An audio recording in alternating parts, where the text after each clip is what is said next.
Hello बच्चों, तो आज हम शुरू करने जा रहे हैं चैप्टर 6 का मोस्ट इंपोर्टेंट टॉपिक किरचॉफ के नियम।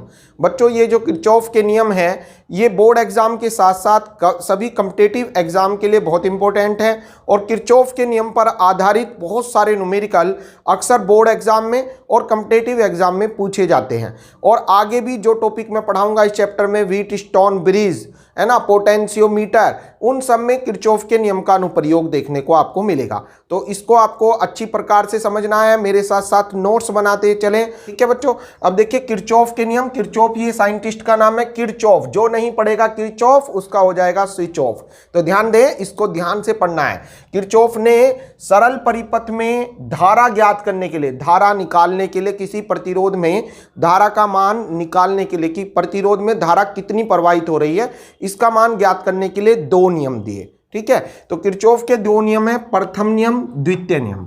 अब मैंने इन्हें दोनों को एक साथ ही समझाने का प्रयास किया है। आप ध्यान से देखिए मैंने पूरा एक इसकी टेबल सी बनाई है, आप इसका स्क्रीनशॉट ले लें। प्रथम नियम जो होता है किरचॉफ का, इसको संधि का नियम भी कहते हैं।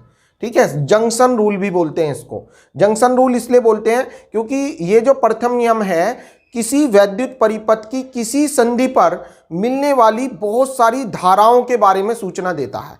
और यह नियम कहता है कि अगर किसी परिपथ में एक ही संधि पर, संधि मतलब मेल जहां हो रहा हो, जंक्शन, आपने अक्सर स्टेशनों पर लिखा हुआ, रेलवे स्टेशन पर लिखा हुआ देखा होगा जंक्शन। जंक्शन मतलब संधि, जहां पर बहुत सारी ट्रेनें आकर मिलती हैं ना, कहीं कहीं से अलग अलग राज्यों से आती हैं या अलग अलग शहर से आती हुई ट्रेनें जहां पर मेल होती हैं वहां पर जंक्शन होता है। इसी प्रकार परिपथ में बहुत सारी धाराएं जहां पर आकर मिलती हैं या जहां से होकर जाती हैं उसको बोलते हैं सरल परिपथ की संधि। ठीक है, तो किरचॉफ का प्रथम नियम संधि का नियम कहलाता है। यह नियम कहता है कि किसी भी परिपथ में किसी संधि पर मिलने वाली समस्त धाराओं का बीजगणितीय योग शून्य होता है। किसी परिपथ में किसी भी संधि पर मिलने वाली समस्त धाराओं का बीजगणितीय योग शून्य होता है। इसको रटना नहीं है, आपको ध्यान से समझना है। देखिए, जैसे कोई परिपथ की कोई संधि है, ये एक संधि है, इस संधि पर बहुत सारी धाराएं, ठीक है, कुछ आ रही हैं, कुछ यहां से होके जा रही हैं। जैसे सपोज करो I1 धारा इस संधि की ओर आ रही है, I2 इस संधि की ओर आ रही है, ठीक है, I3 इससे दूर जा रही है, I4 भी दूर जा रही है, I5 भी दूर जा रही है। तो संधि का नियम कहता है कि इस संधि की ओर आने वाली या संधि से दूर जाने वाली जो धाराएं हैं, ये सभी धाराएं, इनका बीजगणितीय योग शून्य होता है। ठीक है, अब देखिए क्या करना है, जो संधि की ओर आ रही हैं उनको लिखते हैं प्लस, क्योंकि ये आ रही हैं संधि की ओर। जो संधि से दूर जा रही हैं उनके लिए साइन आता है माइनस। ठीक है, तो इसीलिए यहां पर बीजगणितीय योग वर्ड्स यूज हुआ है। देखिए, वैद्युत परिपथ में किसी संधि पर, यह संधि हुई, मिलने वाली समस्त धाराओं का बीजगणितीय योगफल, बीजगणितीय योगफल का मतलब प्लस का साइन भी है और माइनस का साइन भी है। प्लस का साइन उन धारा के लिए है जो संधि की ओर आ रही हैं, माइनस का साइन उन धाराओं के लिए है जो संधि से दूर जा रही हैं। ठीक है, तो किसी संधि पर मिलने वाली समस्त धाराओं का बीजगणितीय योगफल शून्य होता है, अर्थात सिग्मा I बराबर 0। अब इसको अगर आप इस चित्र में अप्लाई करें तो देखो ऐसे होगा। यहां से इस वाले चित्र के लिए देखिए, ये धारा I1 आ रही है तो ऐसे लिखेंगे प्लस, I2 भी संधि की ओर आ रही है प्लस, दूर जा रही है I3 माइनस I3, दूर जा रही है I4 तो माइनस I4, दूर जा रही है I5 तो माइनस I5, और बराबर कितना होता है, शून्य, तो बराबर 0। या इसको आप कह सकते हैं I1 प्लस I2 बराबर, ये जो माइनस की हैं तीनों इनको उधर ले जाइए, बराबर I3 plus I4 plus I5, अर्थात संधि की ओर आने वाली धाराओं का योग, संधि की ओर आने वाली धाराओं का योग, धाराओं का योग बराबर होता है संधि से दूर जाने वाली, संधि से दूर जाने वाली धाराओं का योग।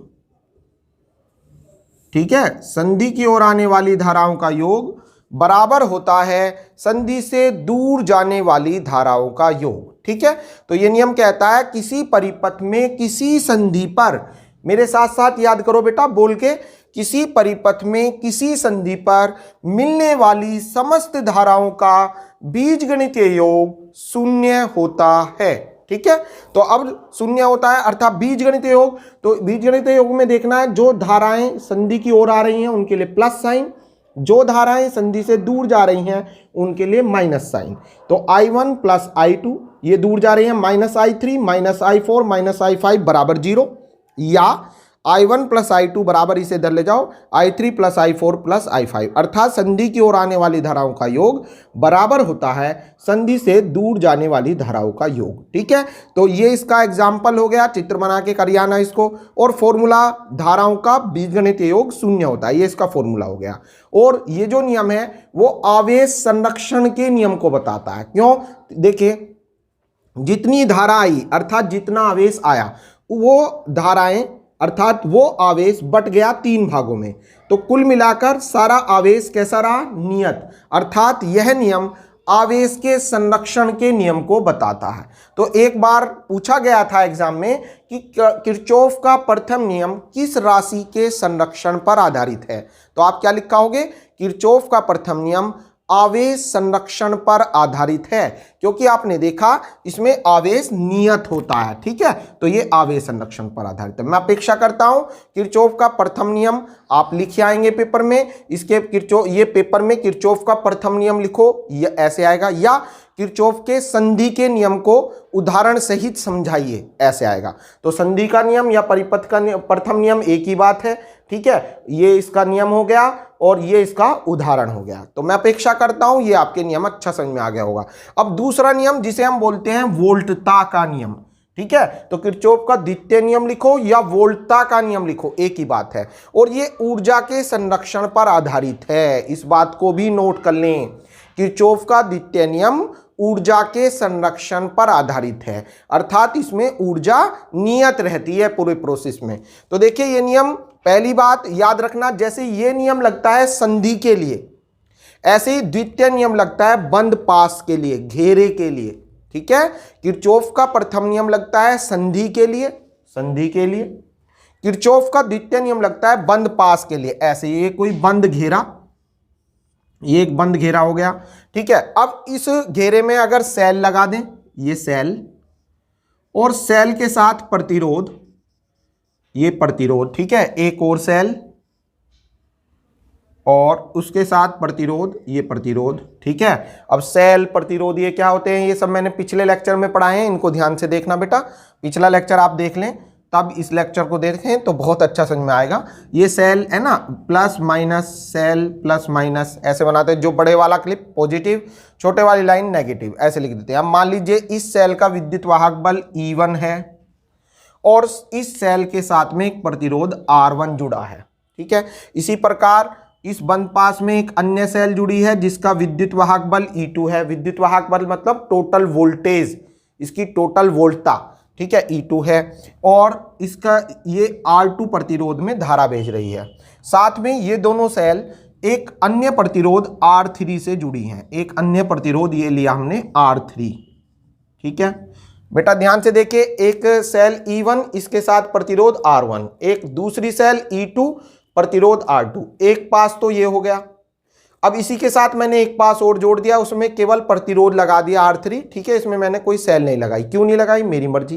किसी भी टाइप से आप परिपथ बना सकते हैं, यहाँ पर भी एक और प्रतिरोध लगा दे, यहाँ लगा दो, यहाँ लगा दो, तो ठीक है। अब न्यूमेरिकल जब आएंगे आप इस टाइप के, जब और ज्यादा समझेंगे। अब ये नियम क्या कहता है, देखिए किरचॉफ का द्वितीय नियम कहता है कि किसी भी परिपथ में प्रत्येक बंद पास के, पास मतलब घेरे के, किसी भी परिपथ में प्रत्येक बंद पास के विभिन्न खंडों में, अब खंड क्या है? खंड मतलब इसके भाग, जैसे ये बंद पास हुआ, अब इसके खंड, एक खंड ये रहा इसका, एक खंड, एक खंड, खंड, खंड मतलब जो इसके भाग हैं। यहां पर ये कह सकते हो ये जो लाइन है ये इसके खंड हैं। ठीक है, तो किसी वैद्युत परिपथ में प्रत्येक बंद पास के विभिन्न खंडों में बहने वाली धारा, अब धारा कहां से आई, यहां से सेल से आप धारा प्रवाहित कीजिए, यहां से ऐसे धारा निकलेगी। सपोज करो E1 सेल से I1 धारा निकली, सपोज कीजिए E2 सेल से I2 धारा निकली। ठीक है, अब देखना बेटे, यहां से ये I1 आई, ये आई, ये आई, ये आई, ये आ रही, ये आ रही, ये आ रही, और यहां से I2 आ रही, और यहां पर आकर क्या होगा, दोनों मिल जाएंगी। यहां से I1 धारा आई, यहां से I2 धारा आई, दोनों आकर मिल गई, क्या बन गई बच्चों, I1 प्लस I2। ठीक है, यहां से I1 धारा आई, यहां से I2 धारा आई, यहां पर आकर मिल गई, कितनी बन गई, I1 प्लस I2। अब ये यहां पर आकर फिर वितरित हो जाएंगी, बढ़ जाएंगी, तो यहां पर चली जाएगी I2 और यहां पर I1। अर्थात कहने का मतलब ये हुआ कि यहां से लेके यहां तक I1 धारा है, ध्यान से देखिए, यहां से लेके यहां तक I1 धारा है, ये I2 है, और यहां से लेके यहां तक ये पूरी कितनी बह रही है, I1 प्लस I2। इसमें आप दो पास देख पा रहे होंगे, एक पास ये रहा पास नंबर 1, ये वाला, ये पहला पास, ये दूसरा पास, पास नंबर 2। अब किरचॉफ का नियम याद करिए आप इन पास की सहायता से। किरचॉफ के द्वितीय नियम के अनुसार किसी वैद्युत परिपथ के प्रत्येक बंद पास के विभिन्न खंडों में बहने वाली धारा और उसके संगत प्रतिरोध, धारा के संगत प्रतिरोध मतलब जो धारा के बराबर में प्रतिरोध है, धारा के संगत प्रतिरोध के गुणनफल का बीजगणितीय योग अभी बताया था, प्लस भी आ सकता है माइनस भी। अब प्लस कब आएगा, यदि दो या ज्यादा प्रतिरोध श्रेणी में जुड़े हैं तो उनके लिए प्लस साइन आता है, समांतर में जुड़े हैं तो माइनस साइन आता है। ये न्यूमेरिकल करते हुए आपको समझ में आ जाएगा। ठीक है, आप ध्यान से पहले नियम याद करो। किसी परिपथ में प्रत्येक बंद पास के विभिन्न खंडों में बहने वाली धारा और उसके संगत प्रतिरोध के गुणनफल का बीजगणितीय योग उस पास में लगने वाले विद्युत वाहक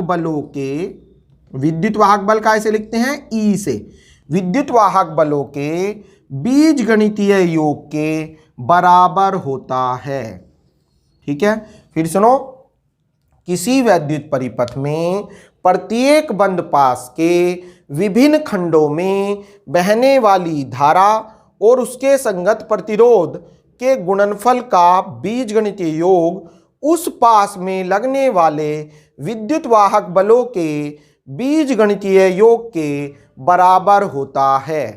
ठीक है, फिर एक बार समझो, किसी वैद्युत परिपथ में, ये एक वैद्युत परिपथ है, ये इसके पास है, तो किसी वैद्युत परिपथ में प्रत्येक बंद पास के विभिन्न खंडों में बहने वाली धारा और उसके संगत प्रतिरोध के गुणनफल का बीजगणितीय योग उस पास में लगने वाले विद्युत वाहक बल के बीजगणितीय योग के बराबर होता है। तो मैं अपेक्षा करता हूं आपके याद हो गया होगा, यहां पे लिख भी रहा है, स्क्रीनशॉट ले लो और इसको अच्छी प्रकार से अभी याद कीजिए बेटे। अब देखिए इसके ऊपर आधारित एग्जाम्पल, इसका एग्जाम्पल उदाहरण, तो उदाहरण के लिए आप इसका चित्र यही बनाएंगे जो मैंने आपको बना के दिखाया, और इसको मैं अब आपको अप्लाई करके दिखाता हूं कैसे करना है। देखिए जी, यहां पर पास 1 में हम इसको नियम को अप्लाई करके देखते हैं। पास 1 में, ठीक है, ये जो चित्र है इसका पास 1।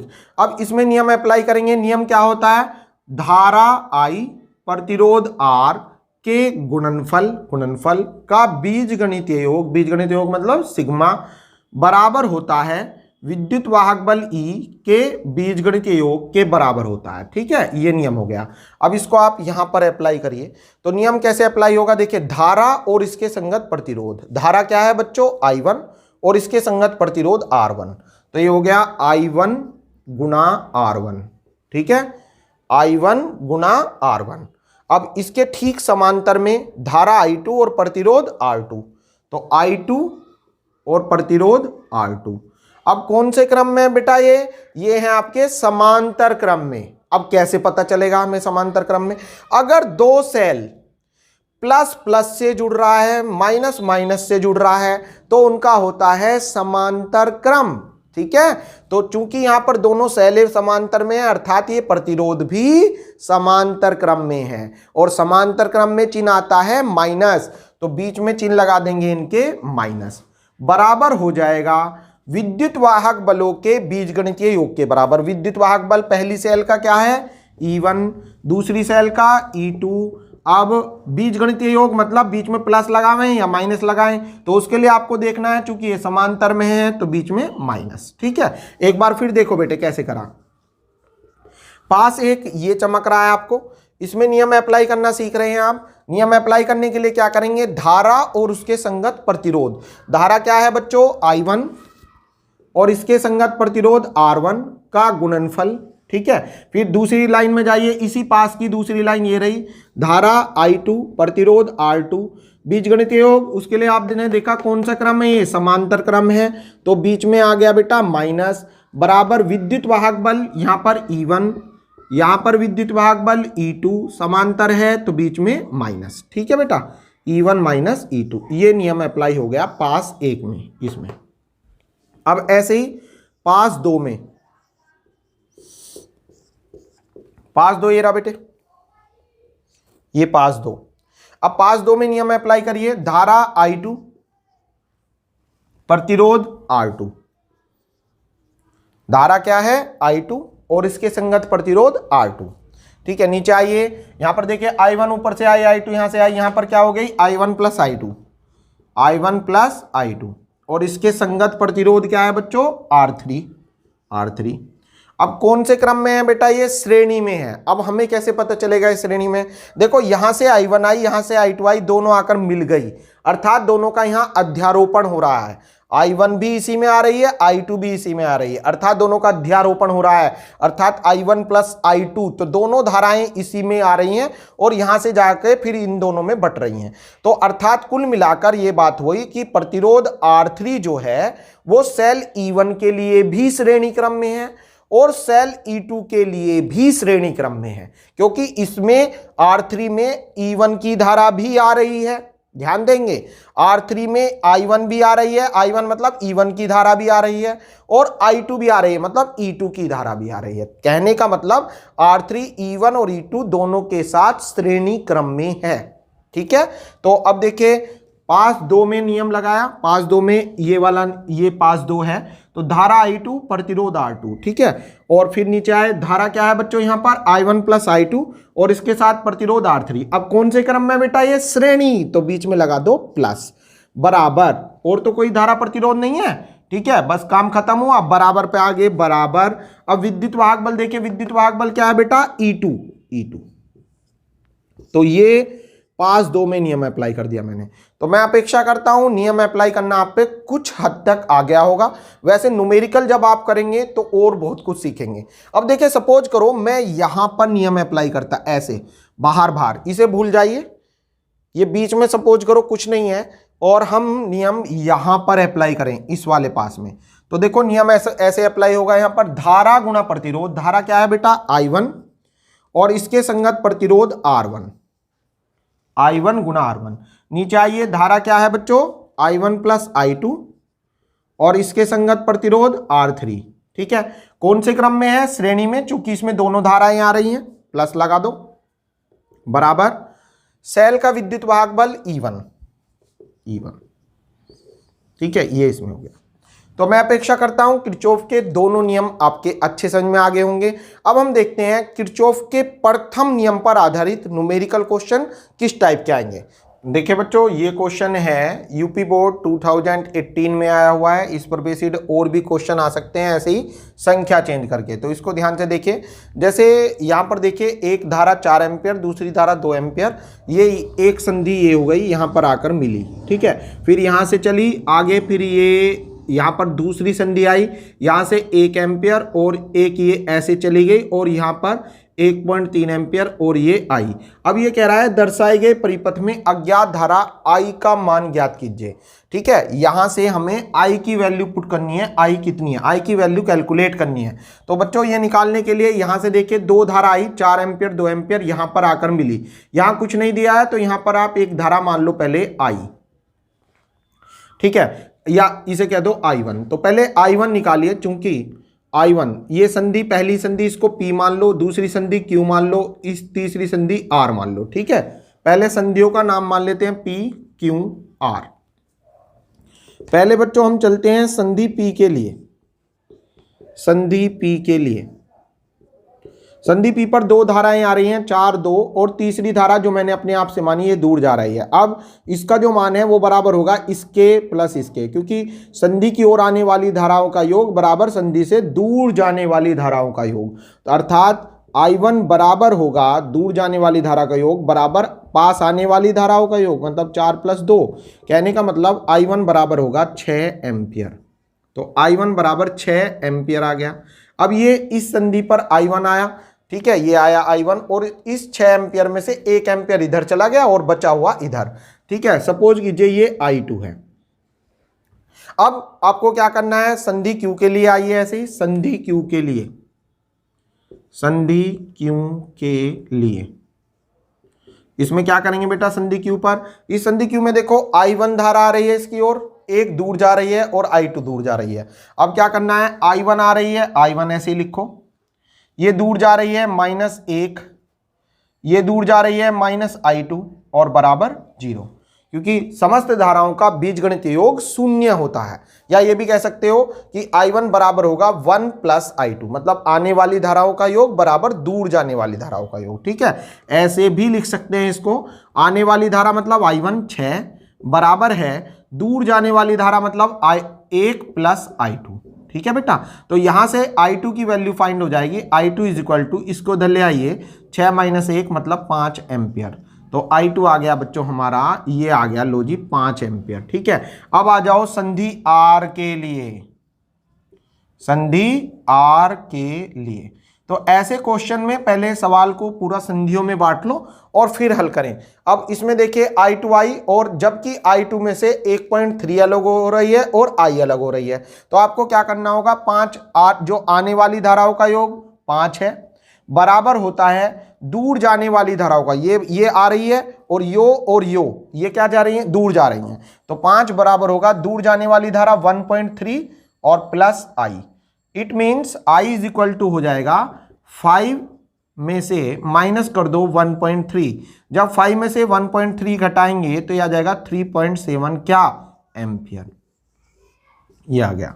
तो मैं अपेक्षा करता हूं आपके ये क्वेश्चन भी अच्छा समझ में आ गया होगा। अब एक और देखते हैं इसी टाइप। देखिए बच्चों, ये क्वेश्चन है, दर्शाए गए परिपथ में अज्ञात धारा का मान ज्ञात करो। अज्ञात धारा मतलब I, इसका मान ज्ञात करना है, ठीक है। तो आपको क्या करना है, जो संधि की ओर आने वाली धाराएं हैं उन्हें देखो और उनमें से संधि से दूर जाने वाली धाराएं घटा दो, ठीक है। क्योंकि सूत्र जो होता है, अभी बताया था, संधि की ओर आने वाली धाराओं का योग, संधि की ओर आने वाली धाराओं का योग बराबर होता है दूर जाने वाली धाराओं का योग, दूर जाने वाली धाराओं का योग। तो देखिए कैसे करेंगे बच्चों, संधि की ओर देखिए कौन कौन सी आ रही हैं धाराएं। संधि की ओर एक ये संधि की ओर आ रही हैं, ये धारा और ये धारा संधि से दूर जा रही हैं। तो जो आ रही हैं उनको प्लस कर दो, 1 + 2 + 0.5, ठीक है बेटे, बराबर दूर जाने वाली धाराओं का योग, जो दूर जा रही है एक ये जा रही है I और प्लस 2.5, ठीक है। संधि की ओर आने वाली धाराओं का योग बराबर संधि से दूर जाने वाली धाराओं का योग। अब ये हो जाएगा 2 और 1 3 और 0.5, 3.5 ना, 3.5 = I + 2.5, इसको इधर ले आइए तो I = हो जाएगा 3.5 - 2.5, इट मीन्स I = 1 एम्पियर। तो जो अज्ञात धारा है उसका मान आ गया 1 एम्पियर, ठीक है बच्चों।